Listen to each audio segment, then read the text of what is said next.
Sebuah mobil melaju tanpa kendali ke arah Yori. Ia sedang hamil.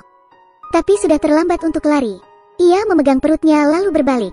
Tepat setelah itu, dirinya terlempar ke tanah. Tolong aku. Tolong selamatkan aku. Ada bayi di perutku. Tolong selamatkan aku. Ambulans pun datang. Yuri dengan cepat dibawa ke rumah sakit. Ia diberi oksigen dan dioperasi. Saat ini, ia tidak berani menutup mata sepenuhnya. Ia terus membuka matanya dan menunggu bayinya keluar dengan selamat.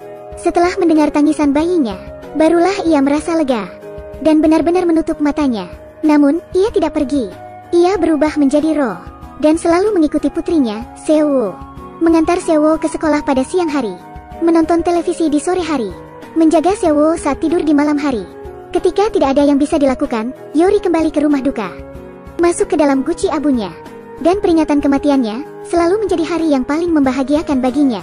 Bukan karena keluarganya akan membakar dupa untuknya di kuil, melainkan karena ia bisa makan makanan yang mereka bawa.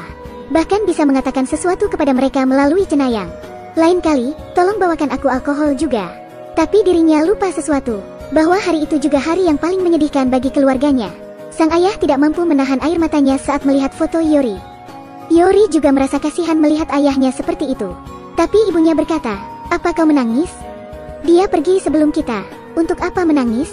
Jadi, apakah ibunya tidak terluka? Tidak. Ketika ibunya berada di toilet yang kosong, ibunya menangis lebih keras dari siapapun. Mendengar tangisan ibunya, Yori ikut menangis. Ia tidak punya cara untuk menenangkan ibunya. Bahkan ia tidak bisa memeluk ibunya. Ia hanya bisa mendoakan kesehatan ibunya. Kali ini, Sewo mengambil steker basah di lantai dan hendak mencolokkannya ke stop kontak. Saat itu juga, Yori bergegas untuk menghentikannya. Tapi ia tidak bisa menyentuh putrinya. Untungnya, ibu tiri Sewo datang tepat waktu. Sekarang Sewo aman. Setelah menyaksikan itu, Yori menjadi rendah diri. Itu benar, ia sudah mati. Bagaimana ia bisa menyentuh putrinya? Bahkan ketika ia melihat sinar matahari menyilaukan mata putrinya, tidak ada cara untuk melindunginya. Ia hanya bisa bersama putrinya dalam diam. Tapi bahkan hal seperti itu sudah cukup membuatnya puas. Suatu hari, Yori datang menjemput Sewo. Tiba-tiba, dirinya tertarik ke atas pohon. Ternyata ada si cenayang. Cenayang itu tidak mengizinkan Yori mengikuti Sewo. Namun, Yori tidak pernah mendengarkan. Kesabarannya pun habis. Cenayang itu pun memberitahu ibu tiri Sewo bahwa baru-baru ini, rumahnya diganggu oleh hantu. Ia pun menawarkan jimat untuk mengusir hantu. Yori berusaha mencegahnya. Tapi saat itu, tiba-tiba Sewo memegang tangan cenayang itu. Cenayang itu pun membungkuk dan tersenyum ramah padanya. Tapi setelah menatapnya selama beberapa detik, cenayang itu berhenti tersenyum dan merasa takut. Anak ini bisa melihat hantu? Ia pun terdiam selama 5 detik. Lalu Yori pergi mengikuti Sewo. Kali ini, Yori menemukan hantu di rumah Sewo. Karena ini akan sangat mempengaruhi kesehatan Sewo, ia meminta hantu itu untuk segera pergi. Tapi hantu itu memberitahu Yori, "Anak itu bisa melihat kita." Yori berpikir itu konyol, ia pun mengusir hantu itu. Saat itu, Sewo keluar dari kamarnya. Sewo tidak merespons sapaan Yori. Namun, ketika Sewo mendekati Yori,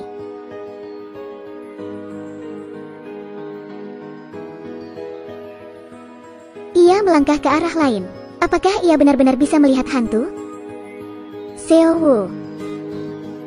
Ya. Yori merasa hancur. Untuk mengetahui penyebabnya, Yori hanya bisa mendatangi si cenayang. Ternyata, itu karena dirinya sudah berada di sisi Sewo sejak lama. Jadi, daya tahan tubuh Sewo melemah. Itulah alasan mengapa Sewo bisa melihat hantu. Dan kali ini, ada hantu anak kecil di dekat Sewo. Tapi karena Sewo masih kecil, ia tidak tahu apakah itu hal yang baik atau buruk. Lalu, hanya dalam hitungan detik, hantu anak kecil itu mampu menarik perhatian Sewo. Sewo pun tidak bisa ditemukan. Yori bergegas mencari Sewo dan akhirnya menemukan Sewo di kulkas. Ia ingin membawa Sewo keluar dari sana. Tapi Yori tidak bisa menyentuhnya. Ia berteriak, berlari, dan memanggil guru Sewo. Tapi tentu saja, mereka tidak bisa mendengar Yori. Yori hanya bisa kembali ke kulkas. Ia ketakutan dan menangis dengan keras. Dan tetap memanggil namanya. Sewo. Sewo. Saat itu juga, kaki Sewo mulai bergerak, mendorong pintu kulkas. Beruntung, gurunya lewat tepat waktu. Gurunya melihat kaki kecil di dalam kulkas dan bergegas menghampiri Sewo. Ia membawa Sewo ke rumah sakit bersama guru-guru lain.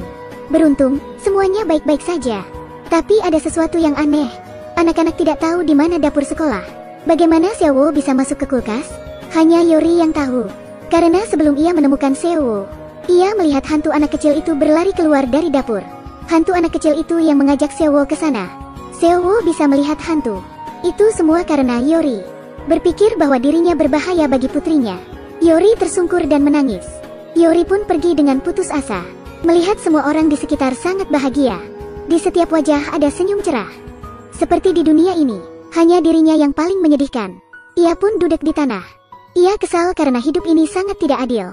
Ia hanya ingin melihat putrinya tumbuh dewasa. Apa itu berlebihan? Tak lama setelah itu, muncul kilatan petir di langit. Tetesan hujan mulai membeku. Lalu turunlah salju yang lebat. Semua orang bergegas untuk berteduh. Hanya Yori yang masih di jalan. Entah sudah berapa lama, tapi kepingan salju mendarat di pundaknya. Kemudian perlahan mencair. Orang-orang di jalan mulai menghindarinya. Apa sekarang mereka bisa melihat Yori? Apakah ia dibangkitkan? Yori menghampiri sekelompok orang dan bertanya. Apa kalian bisa melihatku? Apa maksudmu? Yori benar-benar hidup kembali. Ia bergegas pergi ke sekolah Xiaowu. Kali ini, ia bisa memeluk Xiaowu. Yori merasa sangat emosional. Ia benar-benar merasakan kebahagiaan menjadi seorang ibu. Tapi kebahagiaan itu tidak bertahan lama. Cenayang memberitahu Yori bahwa Yori akan kembali setelah 49 hari. Selama 49 hari itu, ia harus menemukan posisinya. Hanya dengan cara itu ia bisa benar-benar hidup kembali. Atau ia akan pergi selamanya. Ini benar-benar merupakan keajaiban. Akankah Yori dapat mencapai satu keajaiban lagi? Saksikan drama Hai, Bye, Mama untuk mengetahui jawabannya. Sampai bertemu di review selanjutnya. Jangan lupa follow, like, dan share ya.